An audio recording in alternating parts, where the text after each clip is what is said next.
Slavery in History, by Adam Gurowski. Title, Slavery in History. Author, Adam Gurowski. Release date, November 20, 2018, ebook number 58314. Language, English. Character set encoding, UTF-8. Start of this project: free books for everyone ebook Slavery in History. Produced by Writer, Graham McGrath and the Online. Distributed proofreading team at www.pgdp.net. This book was produced from images made available by the HathiTrust Digital Library. Slavery in History. By Adam Gurowski. Some QE. New York. Published by A.B. Burdick. 145 Nassau Street. 1860. Entered according to Act of Congress, in the year 1860, by Adam Gurowski. In the Clerk's Office of the District Court of the United States for the Southern District of New York. To my friends. Contents. Page. Introduction 7. I. Egyptians 1. 2. Phoenicians 17. 3. Libyans 27. 4. Carthaginians 31. V. Hebrews, or Beni Israel 35. Vi. Nab 1863. 7. Assyrians and Babylonians 69. 8. Medes and Persians 75. 9. Areas Hindus 81. X. Chinese 89. 11. Greeks 97. 12. Romans Republicans 125. 13. Romans Political Slaves 149. 14. Christianity, its churches and creeds 165. 15. Gauls 173. 16. Germans 183. 17. Longobards Italians 199. 18. Franks French 207. 19. Britons, Anglo-Saxons, English 223. 20. Slavi, Slavonians, slaves, Russians 233. 21. Conclusion 251. For the first time in the annals of humanity, domestic slavery, or the system of chattelhood and traffic in man, is erected into a religious, social and political creed. This new creed has its thaumaturgus, its temples, its altars, its worship, its divines, its theology, its fanatical devotees, it has its moralists, its savants and sentimentalists, its statesmen and its publicists. The articles of this new faith are preached and confessed by senators and representatives in the highest councils of the American people, as well as in the legislatures of the respective states. They are boldly proclaimed by the press, and by platform orators and public missionaries. In a word, this new faith overshadows the whole religious, social, intellectual, political and economical existence of a large portion of the republic. The less fervent disciples consider domestic slavery as an eminently practical matter, and regard those of an opposite opinion as abstruse theorizers, and history is called in and ransacked for the purpose of justifying the present by the past. Well, history contains the evidence is multifarious and decisive. It is asserted that domestic slavery has always been a constructive social element. History shows that it has always been destructive. History authoritatively establishes the fact that slavery is the most corroding social disease, and one, too, which acts most fatally on the slaveholding element in a community. Not disease, but health, is the normal condition of man's physical organism. Not oppression but freedom is the normal condition of human society. The laws of history are as absolute as the laws of nature or the laws of hygiene. As an individual cannot with impunity violate hygienic law, as nature always avenges every departure from her eternal order, so nations and communities cannot safely deviate from the laws of history, still less violate them with impunity. History positively demonstrates that slavery is not one of the natural laws of the human race, any more than disorders and monstrosities are normal conditions of the human body. History demonstrates that slavery is not coeval with, nor inherent in, human society, but is the offspring of social derangement and decay. The healthiest physical organism may, under certain conditions, develop from within, or receive by infection from without, diseases which are coeval, so to speak, with the creation, and which hover perpetually over animal life. The disease, too, may be acute or chronic, according to the conditions or predispositions of the organism. History teaches that domestic slavery may, at times, affect the healthiest social organism, and be developed, like other social disorders and crimes, so to speak, in the very womb of the nation. As the tendency of vigorous health is to prevent physical derangements and diseases, so the tendency of society in its most elevated conception is to prevent, to limit, to neutralize, if not wholly to extirpate, all social disorders. Not depravity and disease, but purity and virtue, are the normal condition of the individual. Not oppression but freedom is the normal condition of society. Some investigators and philosophers discover an identity between the progressive development of the human body and the various stages of human society, beginning with the embryonic condition of both. More than one striking analogy certainly exists between physiological and pathological laws, and the moral and social principles which ought to be observed by man both as an individual, and in the aggregate called society. Thus some of the pathologic axioms established by Ch1, the greatest of living pathologists, are equally sustained by the history of nations. No formation is incapable of becoming diseased in one or more ways. Several anomalies coexisting in an organ commonly stand to each other in the relation of cause and effect. Thus, deviation in texture determines deviation in size, in form. The following pages will demonstrate that nations and communities may become diseased in many ways, and that in proportion as their social textures deviate from the normal, do they become more and more deformed and demoralized. All anomalies of organization involving any anatomical change manifest themselves as deviations in the quantity or quality of organic creation, or else as a mechanical separation of continuity. They are reducible to irregular number, size, form, continuity, and contents. Oppressions, tyrannies, domestic slavery, chattelhood, are so many mechanical separations of continuity, which in the social organic creation is liberty. General disease engenders the most various organs and textures, according to their innate, general or individual tendencies, either spontaneously or by dint of some overpowering outward impulse, a local affection which reflects the general disease and the peculiarity of its products. The general disease becomes localized, and, so to speak, represented in the topical affection. Violence and oppression generated various and peculiar forms of servitude, until nearly all of them ended in chattelhood, which many are wont to consider as a topical affection of certain races and nations.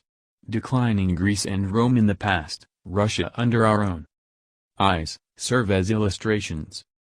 A general disease not unfrequently finds in its localization a perpetual focus of derivation, with seeming integrity of the organism in other respects.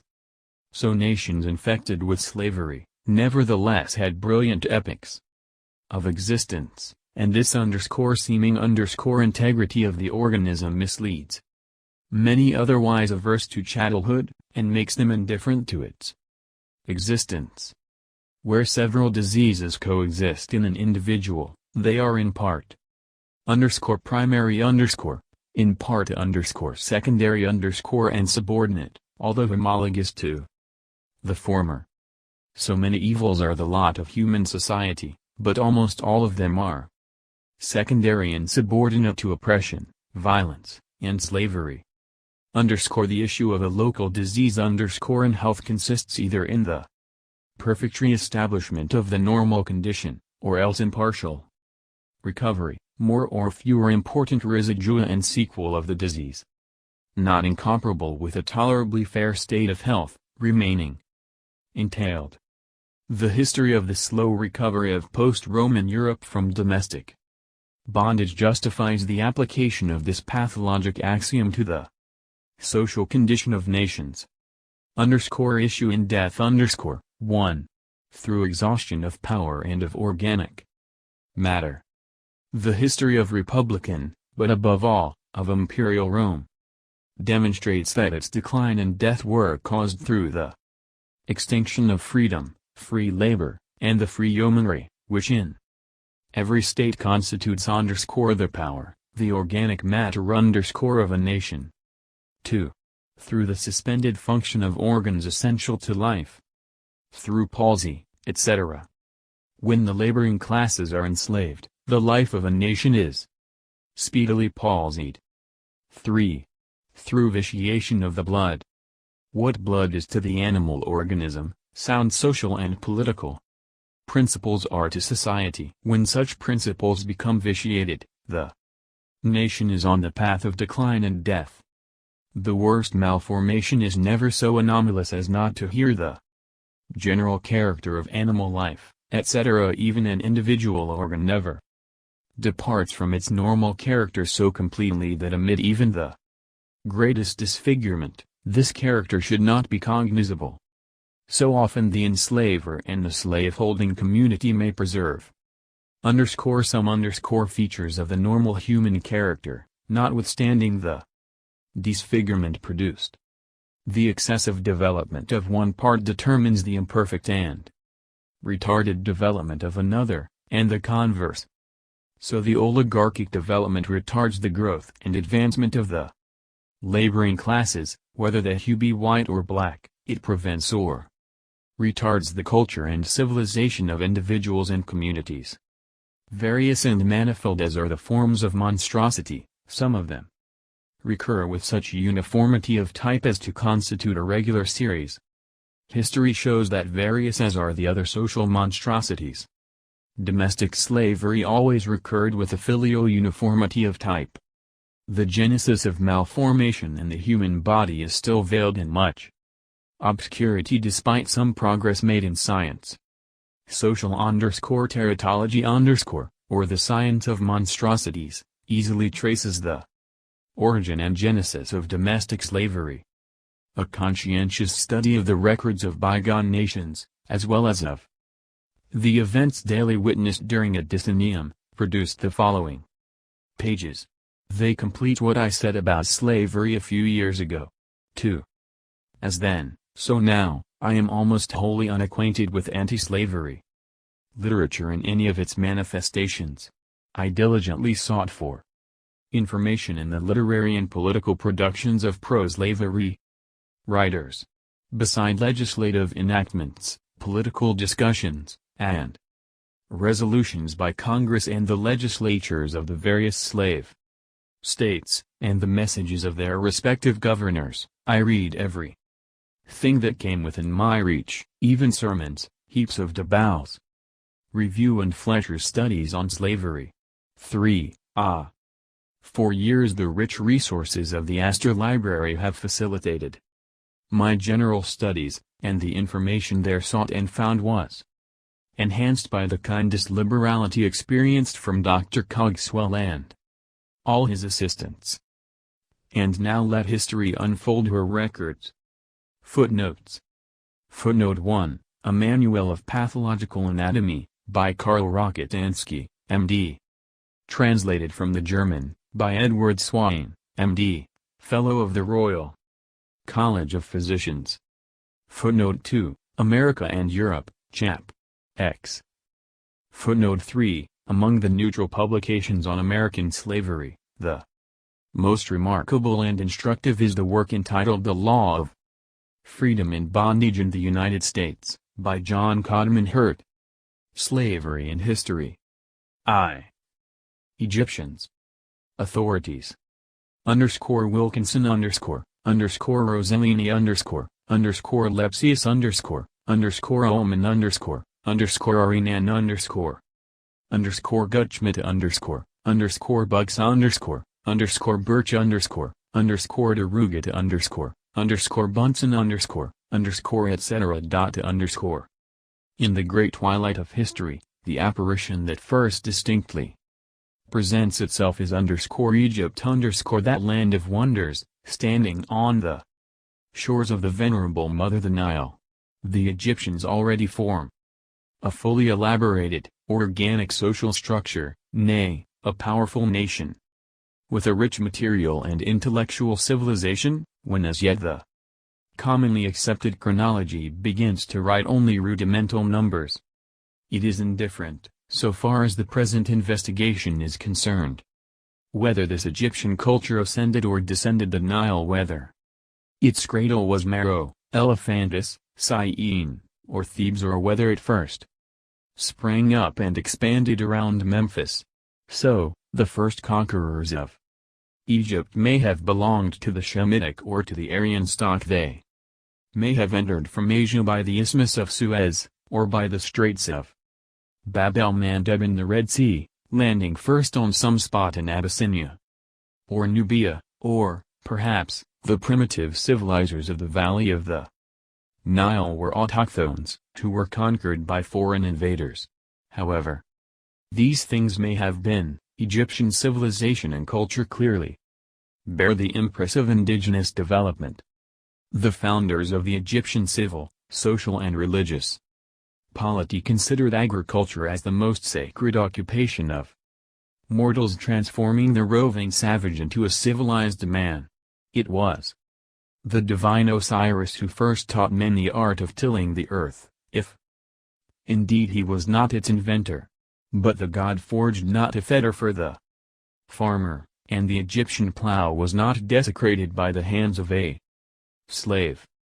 The first rays of history reveal Egypt densely covered with farms, villages, and cities, and divided into districts, townships, and communes, each having its distinct deity, and each most probably self-governing, or at least self-administering. All this in the earliest epoch, previous to the first dynasties of the pharaohs, and anterior to the division of the population into castes. The division of a population into castes, however destructive it may be to the growth of individuality and the highest freedom in man, is neither domestic slavery nor chattelhood. These divisions and subdivisions originally consisted simply in training the individuals to special occupations and functions, and so educating them in special ideas, but not in making any one caste the property of any other. The gradations of caste constituted no form of chattelhood whatever. The principal castes were the princes, or pharaohs, the priests, the soldiers, and then the merchants, artificers, farmers and shepherds. And each of these, again, had numerous subdivisions. Together they directed and carried out all the functions, pursuits, and industries necessary in a well-organized community. In the sanctuary of the gods, and before the supreme power of the pharaohs and the law, the priest, the military officer or nobleman, the merchant, the artisan, the daily laborer, the agriculturist, the shepherd, even the swineherd, considered the lowest and most unclean, all were equal. They formed, so to say, circles rather independent than encompassed by each other. All castes had equal civil rights, and the same punishments were administered to the criminal, irrespective of the caste to which he might belong. In brief, in the normal social structure of the Egyptians there existed no class deprived of the social and civil rights enjoyed by all others, or looked down upon as necessarily degraded or outlawed. The separation between one caste and another, moreover, was neither absolute nor impassable. The ownership of the soil was unequally divided, but it was principally distributed between the sovereign, the priests, and the officer soldiers. The latter were obliged, in consideration of the land held, to perform military services to the prince, a sort of enfeoffment, like that which rose out of the chaos that succeeded the destruction of the Roman world. Peasants, agriculturists, and yeomen formed the bulk of the indigenous Egyptian population. The husbandmen either owned their homestead or rented the lands from the king, the priesthood, or the military caste. And they cultivated the generous soil either with their own hands or by hired field laborers, but chattels or domestic slaves were unknown. The primary cause of social convulsions and disturbances is always to be found in some great public calamity. Such was the celebrated 7 years' famine during the administration of Joseph, which resulted in concentrating in the hands of the pharaoh's numerous landed estates, and these principally the farms of the poorer yeomanry. But even then, no trace is to be discovered in history that any great proportion of the agricultural population were enslaved. Their condition then became similar, economically and socially, to that of the English peasantry during the 17th and 18th centuries, and even if it finally degenerated into something like the condition of the fellahs, still it was simply political oppression, and not chattelhood. The modern fellahs are serfs, enjoying all natural human rights of worship, family, and property, and are separated by a wide gulf from the chattelism of modern slavery. If, like these fellahs, the ancient Egyptians were forced to bow before the arbitrary power of a sovereign, they at least were not the personal property of an owner who had the power arbitrarily to dispose of them as his interest or caprice might dictate. The population constituting the Egyptian nation, and included in this graded structure of castes, was of varied origin and descent, or, according to a common form of statement, belonged to various races. But the process of mixing the various ethnic elements with each other went on uninterruptedly during the almost countless centuries of the historical existence of Egypt, including the epoch of its highest political development and the brightest blossom of its culture and civilization.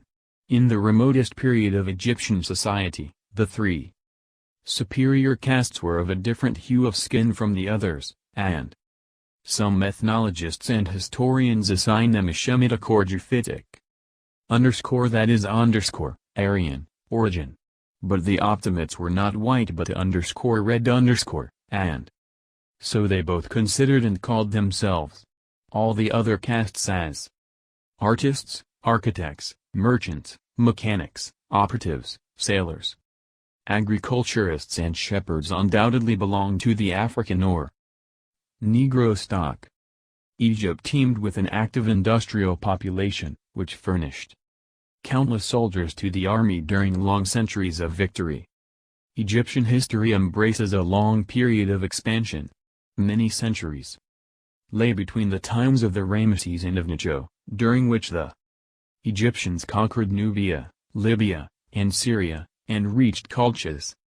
These armies could not be recruited and positively were not from chattel slaves, for succeeding chapters will show that it was domestic slavery far more than political which tore the sinews from the arms of the nations of antiquity, and rendered defenseless their states, empires and republics. If the officers of the Egyptian armies were of a red extraction, the rank and file was undoubtedly of the Negro family.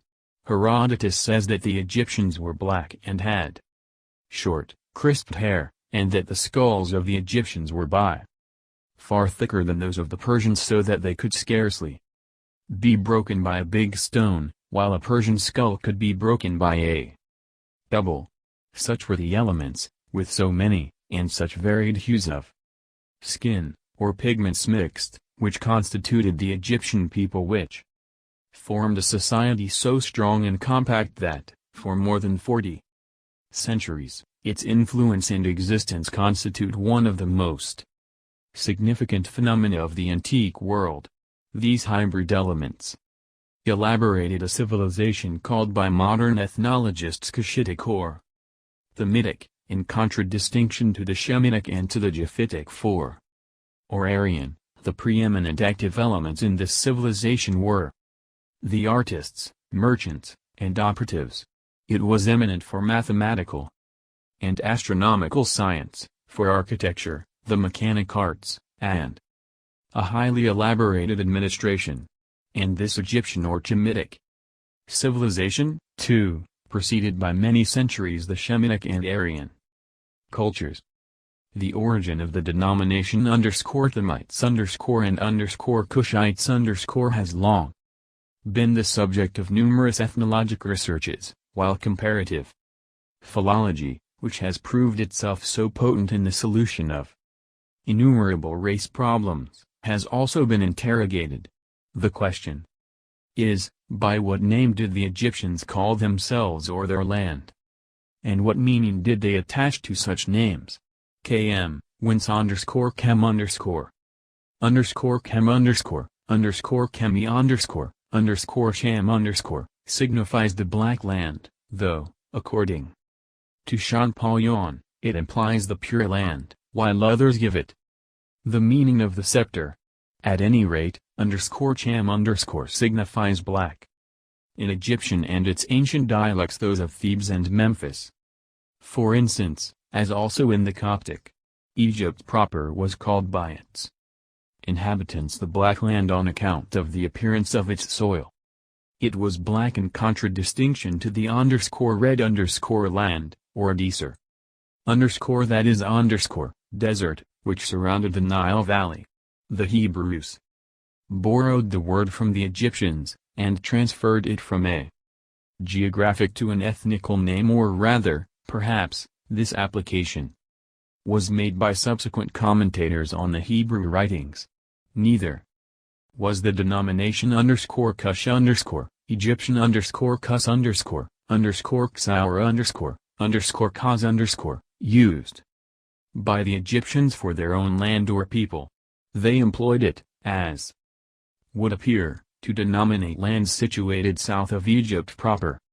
For the Egyptian viceroys who administrated the government of these lands bore the title of _Sun and Cus or King Sons of Cush. These lands were thickly inhabited by black and brown populations. In the same way, the Hebrews, or Beni Israel, used the denominations _Cush and _Cushites in a generic sense for lands and tribes situated south of them, and the term expanded with the peregrinations, forced or voluntary, of the Arabs and Jews. First it was applied to lands and tribes south of Mesopotamia, Narena, the birthplace of Heber, Tabor, and the Beni Israel, and when they were in Egypt, either as free or captive Hyksos, they applied the term _Cush to the region of Meroe south of the Nile, and, according to Jewish writers, Sabah, in southern Arabia, was also inhabited by sons of Cush. It would be difficult to determine to which language the word primarily belongs. But, in all probability, early Shemitic writers transmitted it to the ancient Armenians, just as they in turn transmitted it to Western or Christian writers. Herodotus used it, and his _Kissa_ is identical with that of the Hebrews and Armenians. The denomination _Shuta_ Shuzi_ Kasaya_ of various dialects of Forasia has reference to the tribes of _Kushini_ Kusi_ Cushites_ Hence, Cushites are to be found in Syria, Arabia, and Africa. In the phonetic character is found the expression Msr as a designation for that land. It is synonymous with the Arabic _Misr_. the Jewish Mizraim Mazor and the Syriac Mizraim Various explanations are given of this word, according to the significations it has in the various dialects. According to some it means stronghold, while according to others, it signifies extension. By the Hebrews it was applied to Egypt, or, as some commentators assert, to the Egyptians. Other appellations for the land of Egypt are found in the hieroglyphs and in phonetic groups. This is the case, for instance, with the group _Ni_, signifying the sycamore, which is believed to be indigenous in Egypt. None of these names, however, had any historical signification, so that it still remains a mystery what the native name for the primitive civilizers of the Nile Valley was. As for the name _Egypt Egyptians this was bestowed on them by the Greeks, and some attempt to deduce it from _Ptha_ or _Da_, a divinity of the city and township of Memphis, and the denomination _land of Ptah_ is supposed to have been used in a generic sense. The advantage of thus exploring those historical and philological labyrinths will make itself clear in succeeding chapters. Philology has explained the signification of various other ancient ethnic and national names, among others, Hebrews, Aryas or Aryans, Pelasgi, Greeks, Canaanites, etc., and such explanations have frequently proved of the highest value in letting us into the secret of their origin, character, and the direction of their activity.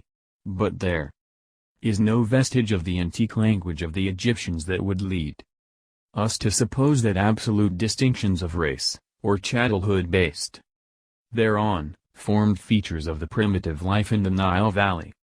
From various paintings, inscriptions, and philological data, science has endeavored to reconstruct the ethnological conceptions entertained by the Egyptians. 17 centuries BC the _red_ race occupied Egypt, chiefly Lower Egypt, Arabia, and part of Babylonia. The _yellow_ race was spread over Palestine and Syria, reaching Africa. The _white_ race stretched north and northwest of Egypt, inhabiting a part of Libya and the islands of Rhodes, Cyprus, Crete, etc. The _black and brown_ race occupied Egypt, Abyssinia, Nubia, and southern Arabia.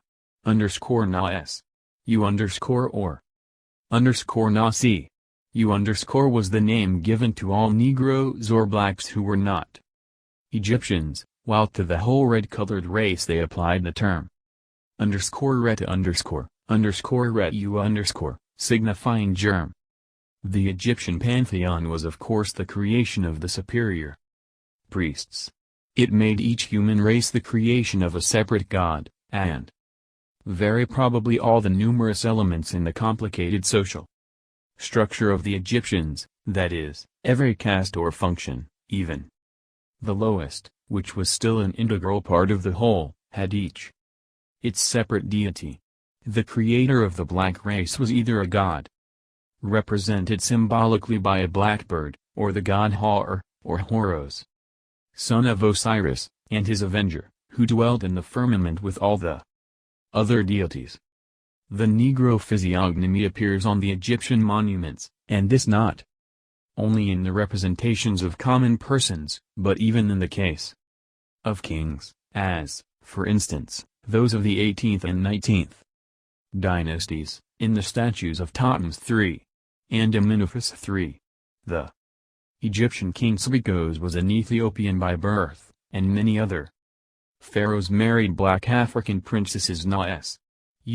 There can be no doubt of intermarriages having been common, between _red_ and _black_. Egyptians proper, and through such unions, legal and illegal, it was that the brownish rather than entirely black color of the Egyptian man of the people, as represented on the monuments, was produced. A Similar slow but uninterrupted transition and modification may be verified at the present day and under our own eyes. Crisped hair, thick skulls, 5, still prevailing. Finally, eunuchs are represented of a yellowish hue, perhaps nearer in tint to that of the yellow than the black race. Some psychologic ethnologists affirm that the African or pure Negro is to be considered as constituting a passive race, requiring fecundation by an active one. If this be the case, then the Egyptians solved the question.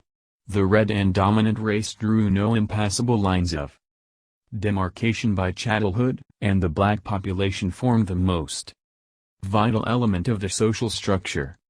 At the threshold of what our limited knowledge considers as positive history, therefore, we meet a highly developed society and nation, which for long centuries enjoyed a political existence, normal when compared with contemporaneous and surrounding nations, and underscore domestic slavery neither lay at the basis of the structure, nor formed an integral element of Egyptian life. In the monuments, paintings, and inscriptions which remain as records and reminiscences of Egypt's palmy ages, no traces are found in the regular national and domestic economy, of agricultural or industrial labor which could have been performed by slaves or chattels. Slaves and slavery existed in Egypt not as an intrinsic and integral part of society, but as an unhealthy excrescence not under the sanction of right or law, but as the result of a violation of both. Egyptian slavery was an atonement for social and personal crime and abnormal monstrosity, and not the normal and vital force of Egyptian activity. If slavery had been a normal social institution, it would have had its deity and its rights, but, as exclusively the result of a disease, it was regulated and dealt with as such. Egyptian slaves consisted of prisoners of war made on the field of battle, or captives taken in forays made into neighboring or distant countries.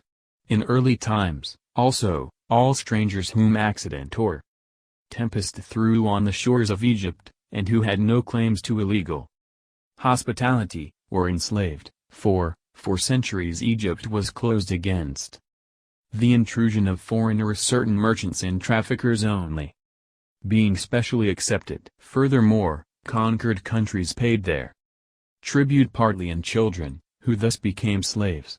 All these slaves were the property of the pharaohs, who employed them in various ways, distributed them to their officials, sold them to their subjects of all castes, or to domestic and foreign traffickers. But the exportation of slaves belongs to a later period, the epoch of Egypt's historical decay. Slaves were imported, but not exported, as there was no special economical slave breeding for this or other purposes. It is unnecessary to dwell on the generally known fact of the captivity and enslavement of the Jews, or to detail the researches concerning the Hyksos, first slaves, then masters and rulers, and finally again overpowered and reduced to captivity. But beside these Shemites, Hebrews, be they Hyksos or not, all other races and nations were at some time or other captives and slaves in Egypt. The pharaohs warred with Asiatics, and especially with what is now called Caucasian races. And the monuments show that red, white, and yellow slaves taken in war were far more numerous than the blacks. Egyptians condemned for any kind of criminal offense became slaves, or were condemned to public hard labor. As equality before the law prevailed in Egypt, a person belonging to the superior caste, redskin, was liable thus to become a slave in his own country. Contrary, however, to the custom of almost the whole of antiquity, and even of earlier Christian times, the Egyptians never reduced debtors to personal slavery. A debtor was not personally responsible, and could not be sold into slavery by his creditor. Slaves of every kind might be redeemed and manumitted. They then became equal to other Egyptians, as is evidenced by the marriage of Joseph with the daughter of a high priest, and by his eminent official position. Children born from Egyptians and their slave women, whether red, yellow, black or white, were equal in all rights, and shared the inheritance with the legitimate offspring of the same father. The father transmitted his own status to his children, according to a custom general in the East, and ascending to the remotest antiquity. Slaves worked in the mines, and were employed on every kind of hard labor, but principally, and as far as possible, on those great and almost indestructible public works and monuments that distinguished the cities of the Nile. It was the pride of the pharaohs to be enabled to inscribe on the structure that the work was not performed by the hands of Egyptians, referring to the hard work, such as carrying blocks, raising and preparing material, digging canals, etc. All the servants about the palace, sanctuary and villa were slaves. They belonged to all races and colors, and as such are represented on the monuments. In ancient, independent Egypt, therefore, slavery was, in the strictest sense, limited to the household. Such was Egypt, the most ancient of nations and civilizations. In her, slavery was an incidental and abnormal condition, and did not enter into the vitals of society during the long centuries that this society stood foremost among nations and civilizations. In the last stages of Egyptian history, however, domestic slavery did its terrible work, helped by conquests by foreigners, by the overthrow of its independence, by exactions, tributes, and all kinds of oppressions. Then only was it that political slavery, or what is called Oriental despotism, became altogether fused with domestic slavery. Various are the causes to which the decomposition and downfall of Egypt are ascribed. Some assert that Egyptian society and civilization, traversing all the stages of growth and development, logically ended in senility, decrepitude and death. Others find in the division into castes, one of the preeminent causes of the decline of Egypt. But, baneful and destructive as is the organization into castes, it is a blessing when compared with domestic slavery. The rigid organization of the castes was a counterpoison, a check imposed upon the extension of domestic slavery, preventing it from eating up the healthy agencies of society. The caste system and above all priestly caste was, to a great extent, a curb on the despotism of the pharaohs. The castes for many centuries prevented the fusion of the two greatest social plagues, domestic and political slavery.